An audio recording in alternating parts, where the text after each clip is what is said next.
The stars burned cold and distant in the black emptiness of space. Admiral Kang Do-yun stood alone on the observation deck of the UEN Prometheus, watching the universe drift by. He was 62 years old. His hair had turned gray many years ago. His face carried the lines of a man who had seen too much death and too little peace. The year was 2847. Humanity had spread across 12 star systems. They built colonies on distant worlds. They made homes in places their ancestors could never have imagined. But the galaxy was not empty. It was full of other species, other civilizations, and most of them looked down on humans like they were insects. The Tauran coalition ruled most of known space.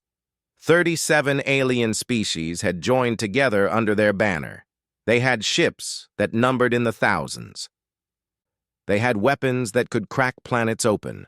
They had been the masters of the galaxy for 10,000 years. To them, humans were newcomers, children, nothing to worry about.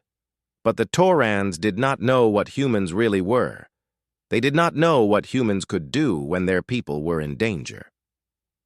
A soft chime broke the silence. Admiral Kang turned away from the viewport. The door behind him slid open, and Commander Yoon Sora walked in. She was 38, with sharp eyes and a face that rarely smiled. She had served under Kang for 7 years. He trusted her more than anyone else alive. "Admiral," she said. Her voice was tight. "We have received a distress signal." Kang felt something cold settle in his chest. "From where?" "The Valdris system.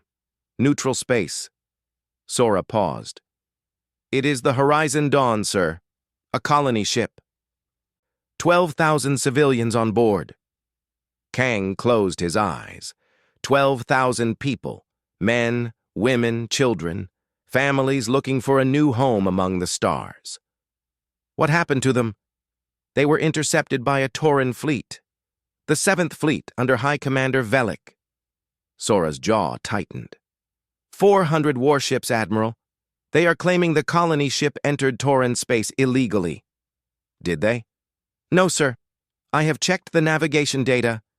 The Horizon Dawn was in neutral territory when they were stopped. The Taurans are lying. Kang opened his eyes and looked at his first officer. What do the Taurans want with them? Sora did not answer right away. When she spoke, her voice was quiet. The signal mentions processing. That is the word the coalition uses for forced labor. They will take the colonists and make them work in their mines until they die. Silence filled the observation deck. Outside, the stars continued to burn, uncaring and eternal. Kang thought of his daughter. She had been on a colony ship once, 20 years ago. Pirates had attacked. Help had come too late. She had been 17 years old when she died. He still dreamed of her face sometimes. "How far is the Valdris system?" he asked. 6 hours by slipstream drive. "And the nearest Earth fleet?" 3 days away, Admiral. We are alone out here. Kang looked down at his hands. They were old hands, scarred hands, hands that had sent men to their deaths and held the dying as they took their last breath. He was tired. So very tired. But those were his people out there. 12,000 souls waiting to become slaves. "Commander," he said slowly, "what do you think we should do?" Sora met his gaze without flinching. "Protocol says we should wait for diplomatic channels. Contact Earth Command. Let the politicians handle it. And by the time they finish talking, those people will be in chains." "Yes, sir." Kang was silent for a long moment. Then he straightened his back and turned toward the door. "Call the crew to battle stations. Set a course for the Valdris system." Sora's eyes widened slightly. "Sir, we will be one ship against 400. "I know. The Taurans have never seen a ship like the Prometheus. They do not know what we can do." "Then perhaps it is time they learned." Kang walked out of the observation deck and into the corridor. His boots made no sound on the metal floor. The lights were dim, the way he liked them. The Prometheus was a warship built for death and destruction, but right now it felt like home. He reached the bridge and stepped through the doors. His crew was already there, moving to their stations with practiced speed. Lieutenant Park Ji-woo sat at the communications console, her fingers dancing across the controls. She was young, only 29, with bright eyes that still believed the universe could be a good place. "Admiral on deck!" someone called out. Kang raised a hand. "At ease. Lieutenant Park, open a channel to the crew." "Channel open, sir." Kang took a deep breath. "This is Admiral Kang. In 6 hours we will arrive at the Valdris system. A human colony ship is being held by the Tauran 7th Fleet. 12,000 of our people are about to become slaves." He paused. "We are going to stop that from happening. The odds are not in our favor, but those are our people out there, and we do not abandon our own." He looked around the bridge at the faces of his crew. They were afraid. He could see it in their eyes. But beneath the fear there was something else. Something harder, something human. "Battle stations," he said quietly. "All hands prepare for combat." The Prometheus came alive. Lights shifted from white to red. Systems powered up, weapons began charging, and deep in the heart of the ship, the slipstream drive hummed as it prepared to tear a hole in the fabric of space. Admiral Kang sat down in his command chair. He thought of his daughter. He thought of the 12,000 people waiting in the darkness. He thought of all the times humanity had been underestimated. "Engage," he said. The stars stretched into lines. The Prometheus leaped forward, and somewhere in the void, a fleet of 400 alien warships had no idea what was coming for them. The Horizon Dawn floated helplessly in the cold darkness of the Valdris system. It was a civilian ship, built for travel and comfort, not for war. Its white hull gleamed under the light of a distant sun. Inside, 12,000 people waited in fear. Captain Baek Yoonji stood on the bridge of her ship. She was 45 years old, a civilian captain with no military training. Her hands trembled as she looked at the holographic display in front of her. The display showed 400 alien warships surrounding her vessel like wolves around a wounded deer. The Tauran ships were beautiful in a terrible way.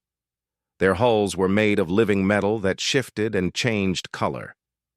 They glowed with soft blue and green light. Each one was shaped like a curved blade, elegant and deadly. The largest of them, the Eternal Dominion, was 3 kilometers long. It hung directly above the Horizon Dawn, like a mountain in the sky. A hologram flickered to life in front of Captain Baek. High Commander Velik appeared before her. He was tall and thin, with gray skin and 4 arms that moved constantly. His eyes were large and black, without any warmth or mercy. "Human," Velik said. His voice was cold. "You have entered Tauran space without permission.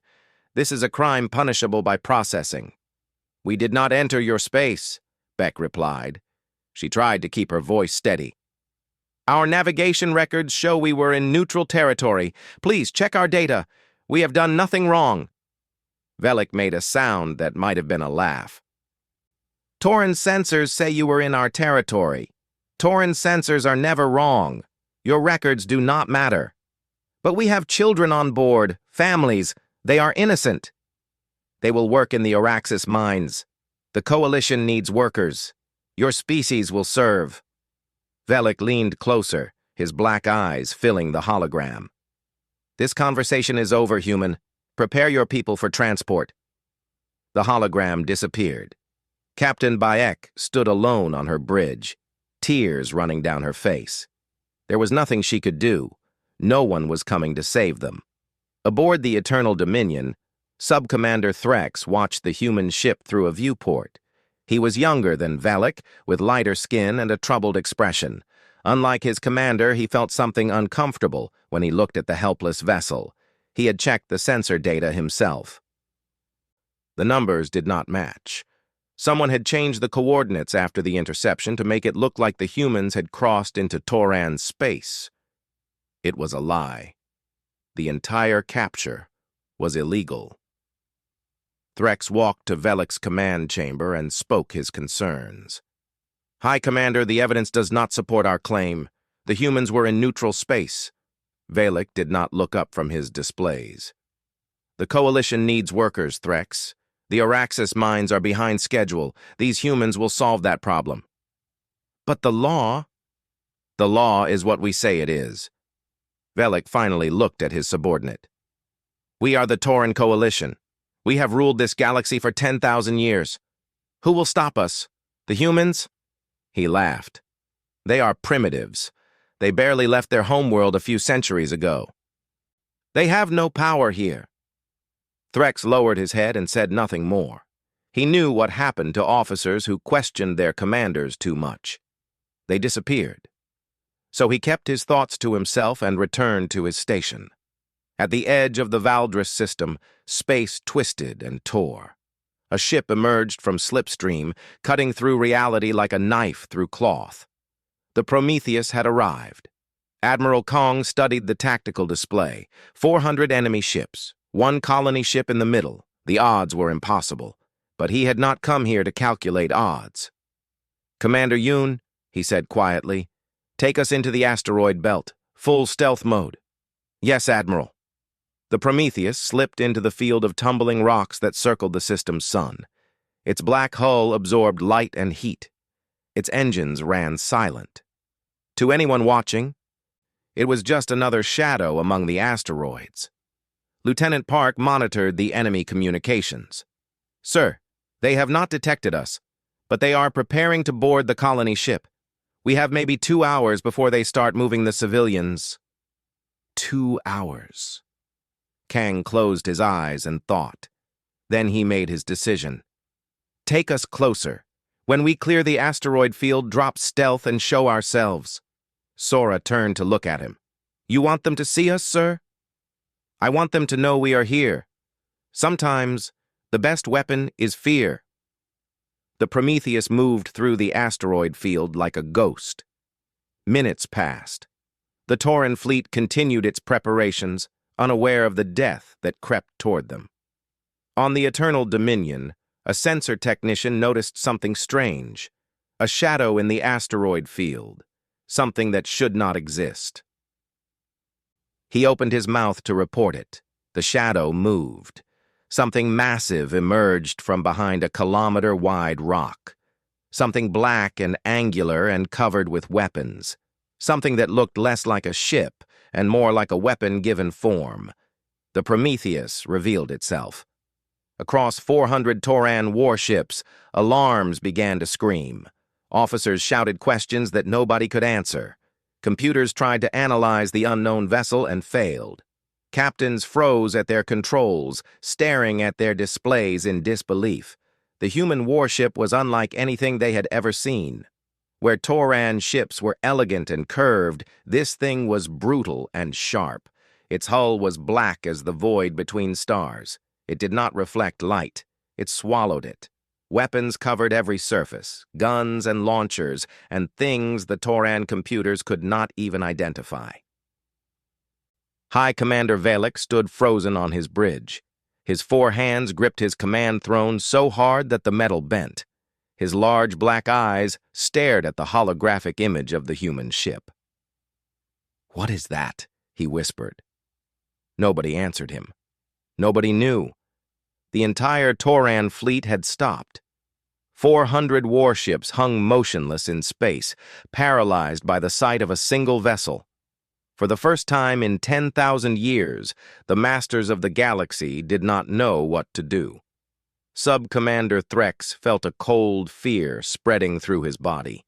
He had studied human history when the capture was first planned.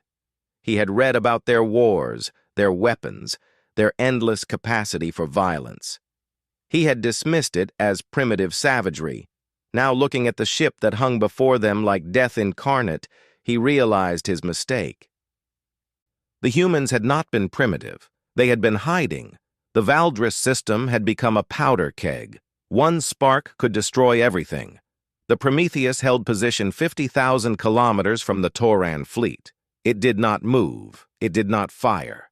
It simply waited, like a predator watching its prey. Around it, 400 alien warships had formed a massive wall of metal and guns. Admiral Kang Do-hyun sat in his command chair, his face calm and unreadable. On the bridge around him, his crew worked in tense silence. Every screen showed enemy vessels. Every sensor screamed warnings about the overwhelming odds. "Lieutenant Park," Kang said quietly, "open a channel to the Tauran flagship." "Channel open, Admiral." Kang leaned forward slightly. When he spoke, his voice carried across the void to every ship in the enemy fleet. "This is Admiral Kang Do-hyun of the United Earth Navy. You are holding 12,000 human civilians against their will. Release them immediately and withdraw from this system. This is not a request." Silence followed his words. Then a hologram appeared on the bridge. High Commander Velik stood before them, his forearms crossed over his chest. His black eyes burned with anger. "One ship," Velik said slowly. "You bring one ship against 400 and you dare to make demands?" He uncrossed his arms and pointed at Kang. "Human, you do not understand your situation. I have enough firepower here to crack your planet apart. Your tiny vessel is nothing." Kang did not blink. "You have 1 hour to release the colonists." "Or what?" Velik laughed. "What will you do, Admiral? Attack us? You would be destroyed in seconds." 1 hour, Kang repeated. "The clock starts now." He cut the transmission. The hologram vanished. Commander Yoon Sora moved closer to his chair. "Admiral," she said in a low voice, "he is right about the numbers. Our shields are strong, but they cannot hold against concentrated fire from that many ships forever." "I know. Then what is the plan?" Kang looked at his first officer.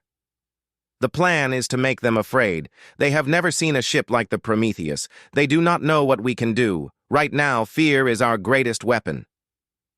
"And if fear is not enough? Then we show them what humans are made of." Aboard the Eternal Dominion, Velik was furious. He paced across his bridge, his 4 hands clenching and unclenching. The humans' arrogance was unbelievable. One ship, one tiny ship, daring to threaten the might of the Tauran coalition. "Surround them," he ordered. "I want every gun in this fleet aimed at that vessel. When the hour ends, we will show them what happens to those who challenge us." His captains obeyed. The 400 warships began to move, spreading out to form a sphere around the Prometheus. There would be no escape, no angle of attack left unguarded. Subcommander Threx watched the maneuver with growing unease. He had spent the last hour studying the human ship with every sensor available. The results worried him deeply. "Hi, Commander," he said carefully. "Our sensors cannot penetrate that ship's hull. We have no idea what weapons it carries. We do not know its shield strength. We do not even know how many crew members are aboard." "It does not matter," Velik snapped. "Numbers win battles. We have 400 ships. They have 1. But what if—" "Enough!" Velik spun to face his subordinate. "I will not hear any more of your doubts. The humans are primitives. They are nothing. This will be over in minutes." Threx bowed his head and stepped back. But he could not silence the voice in his mind that whispered warnings. He returned to his station and continued his research. He pulled up everything the coalition had on humans. Their history, their culture, their wars. What he found made his blood run cold. The humans had been fighting wars since before they could write. They had killed each other with rocks and sticks, with swords and arrows, with guns and bombs, with weapons that could destroy entire cities in a flash of light. They had fought in trenches filled with poison gas. They had dropped fire from the sky until nothing remained but ash. Their entire history was written in blood. Threx thought about his own species. The Taurans had risen to power through politics and alliances. They had built their empire through trade and diplomacy. War was something they did when necessary, but it was not in their nature. But the humans were different. War was in their blood. It was part of who they were. "They are not like us," he murmured to himself. "They were never safe. They were never given peace. They had to fight for everything they have." And now, for the first time, the humans had turned their talent for destruction outward, toward the stars. The hour passed slowly. On the horizon dawn, Captain Bayek Yunji watched the standoff through her viewport. She had seen the human warship arrive. She had felt hope for the first time since this nightmare began. But now, as she watched 400 enemy vessels surround the single ship that had come to save them, that hope began to fade. "Please," she whispered, "please let them be enough." On the Prometheus, Lieutenant Park tracked the countdown. 5 minutes remaining, Admiral." Kang nodded. His face betrayed nothing. "Status of enemy fleet?" "They have completed their encirclement. All weapons are armed and targeting us." "Good." Sora raised an eyebrow. "Good, sir." "They are committed now. Too close together. Too focused on us." Kang's eyes were cold. "They have never fought someone who knows how to use that against them." The minutes ticked away. Across both fleets, crews held their breath. The tension was thick enough to cut. "Time is up," Park announced. Kang opened a channel to the Toran flagship. "High Commander Velik, your decision?" Velik's hologram appeared once more. His face was twisted with contempt. "My decision? I decide that you will die, human. All ships." He raised one of his forearms. "Fire!" Space erupted into fire. 400 Tauran warships opened fire at the same moment. Energy beams cut through the darkness. Plasma torpedoes streaked toward their target. Kinetic rounds flew at impossible speeds. The combined firepower of the 7th Fleet converged on a single point, the Prometheus. On the Eternal Dominion, Velik watched his display with satisfaction.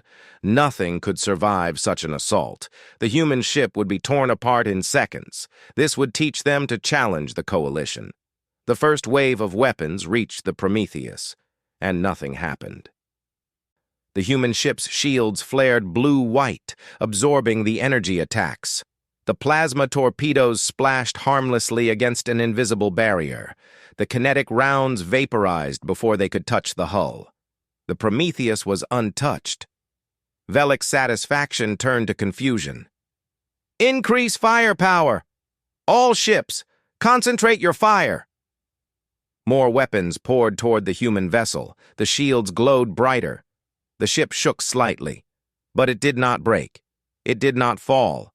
Instead, it moved. The Prometheus accelerated with impossible speed, slipping between torpedo spreads like water flowing through fingers. It rolled and twisted, presenting its strongest shields to the heaviest fire. It moved with the grace of a dancer and the purpose of a predator. And then it fired back. A beam of distorted light reached out from the Prometheus. It looked wrong somehow, like reality itself was bending around it. The beam touched a Tauran cruiser. The cruiser collapsed. It did not explode. It did not burn. It simply folded in on itself, crushed by forces beyond imagination. In less than 3 seconds, a ship that had carried 2,000 crew members was compressed into a ball the size of a small vehicle. The crew did not have time to scream. They did not have time to understand what was happening. They were simply gone. The Tauran fleet watched in horror. Admiral Kang's voice cut across all channels. "That was a warning. The next one will not be." Panic spread through the enemy ships. Some captains began pulling back without orders. Others shouted contradictory commands. The carefully organized formation started to fall apart. Velik screamed for discipline. "Hold formation! It is just one ship! One ship cannot—" The Prometheus fired again. Another cruiser vanished into nothing. Then the human ship charged directly into the heart of the fleet. Aboard the Prometheus, Commander Yoon Sora coordinated targeting solutions while Lieutenant Park jammed enemy communications. The bridge was filled with the sound of alarms and status reports. Through it all, Admiral Kang sat in his chair, watching the battle unfold with cold precision. He did not enjoy this. He never had. War was not something to celebrate, but he would protect his people, no matter the cost. "EMP torpedoes ready," Sora reported. "Fire." A wave of torpedoes launched from the Prometheus. They were not designed to destroy ships. They were designed to disable them. The torpedoes hit their targets and released massive pulses of energy. Across the battlefield, dozens of Tauron vessels went dark. Their lights flickered out. Their weapons stopped firing. Their engines died. The ships were not destroyed. Their crews were still alive. But they were helpless now, drifting in the void like leaves on a river. "Main cannon ready," Park announced. Kang looked at the tactical display. A massive carrier was moving to block their path to the colony ship. It was the second-largest vessel in the Tauron fleet. "Target the carrier," he ordered. "Single shot." The main cannon fired. Deep in the heart of the Prometheus, a contained singularity released a burst of focused gravitational energy. The beam struck the carrier at its center. The massive ship tore in half. It was not a clean cut. The gravitational forces pulled the vessel apart like paper being ripped by angry hands. Metal screamed. Air rushed out into the void. Fires bloomed and died in the vacuum. The two halves of the carrier tumbled away from each other, spilling debris and bodies into space. Sub-Commander Threx watched from the Eternal Dominion. His hands were shaking. He had never seen destruction like this. He had never imagined it was possible. And he realized something terrible. The Prometheus was holding back. It could destroy their entire fleet. It could kill them all. But it was choosing not to. It was disabling ships, not annihilating them. It was demonstrating its power without using its full strength. The humans were showing mercy. "High Commander," Threx said urgently, moving to Velik's side, "we must surrender the colonists. We cannot win this battle." Velik turned on him with fury in his eyes. "Surrender? To one ship?" "To something we do not understand," Threx replied. "Look around you. We have lost 40 ships. Our formations are broken. Our communications are jammed. And they have not even tried to kill us yet." Another explosion lit up the viewport. Another Tauron ship died. "If we continue this fight," Threx said quietly, "they will destroy us all. They are giving us a chance to walk away. We should take it." Velik stared at him. His face was pale. His hands trembled. He had ruled this fleet with absolute authority for 30 years. He had never lost a battle. He had never been afraid. But he was afraid now. "Survival is not cowardice," Threx said. "It is wisdom." A long moment passed. Outside, the battle continued.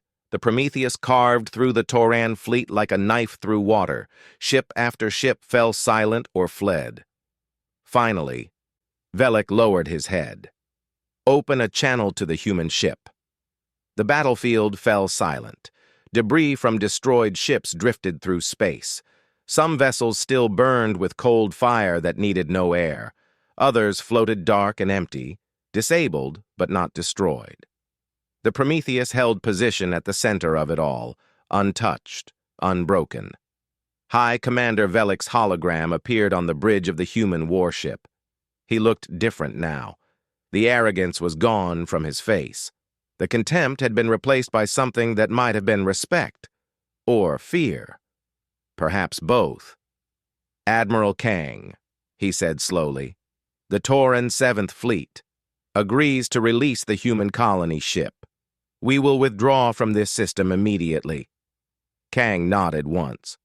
"A wise decision, High Commander." "You have made your point today, human." Velik's voice was tight. "The Coalition will hear of this." "Good.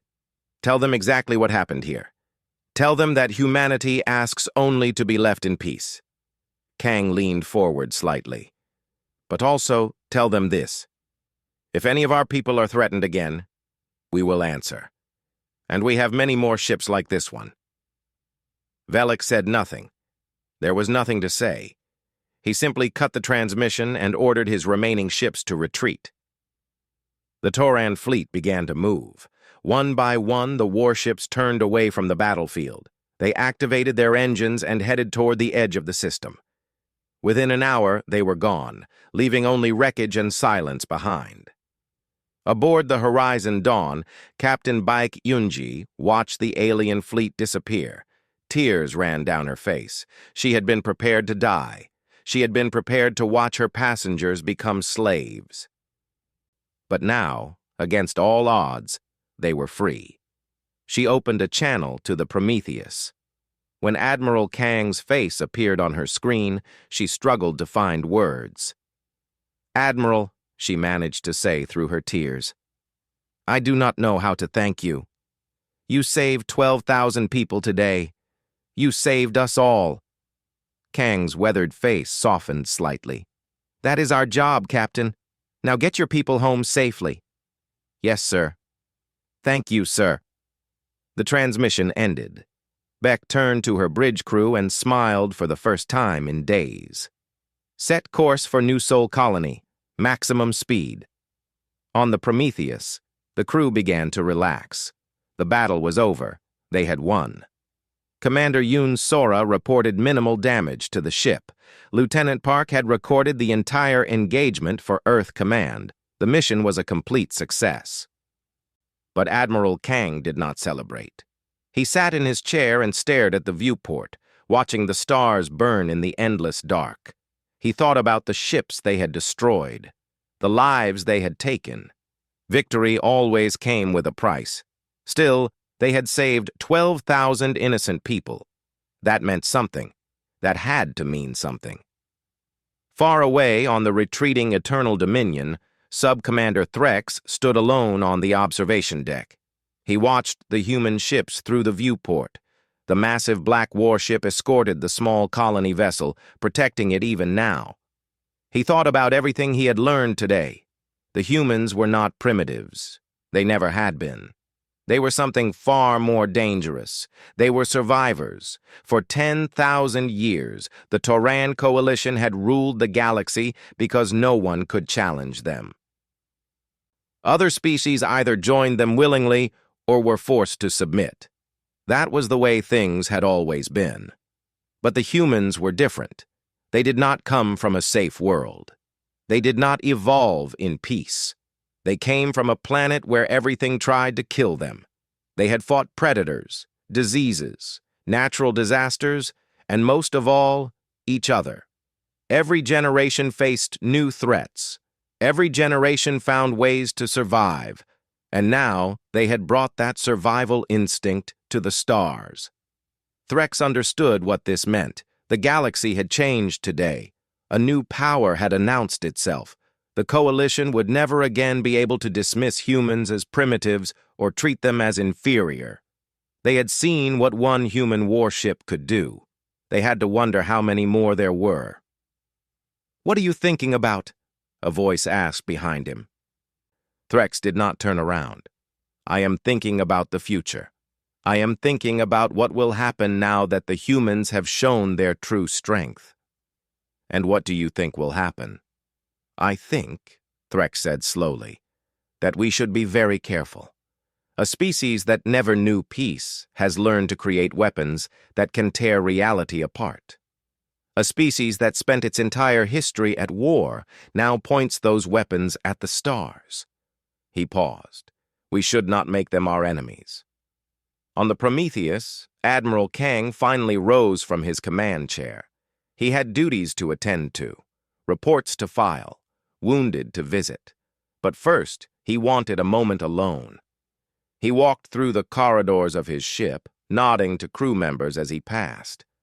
They looked at him with something like awe. He did not want their worship. He just wanted them safe. He reached the observation deck and stood before the viewport. The stars stretched out before him, countless and eternal. Somewhere out there, his daughter had died. Somewhere out there, 12,000 people were heading home because of what he had done today. Commander Yoon Sora found him there. She stood beside him in silence for a moment before speaking. "Do you think they will come back?" she asked. "The Taurons?" "Eventually," Kang replied. "Maybe not tomorrow, maybe not next year, but someday, yes. They will want revenge, or they will want to test us again, or they will simply refuse to accept that they are no longer the only power in the galaxy." "And when they do?" Kang looked at his first officer. A tired smile crossed his weathered face. "Then we will be ready. We have been fighting since before we had fire. We fought wolves with sticks. We fought each other with swords and bombs and weapons that could destroy cities. We survived ice ages and plagues and wars that killed millions." He turned back to the viewport.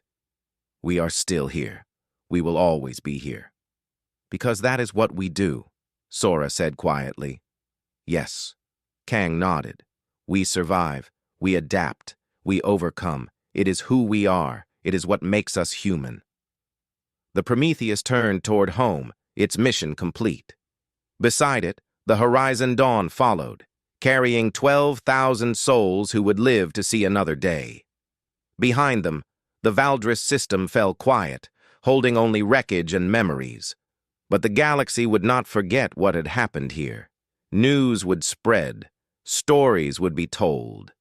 Alien species would whisper about the day a single human warship faced 400 enemy vessels and won. Humanity had announced itself to the universe, and the universe would never be the same.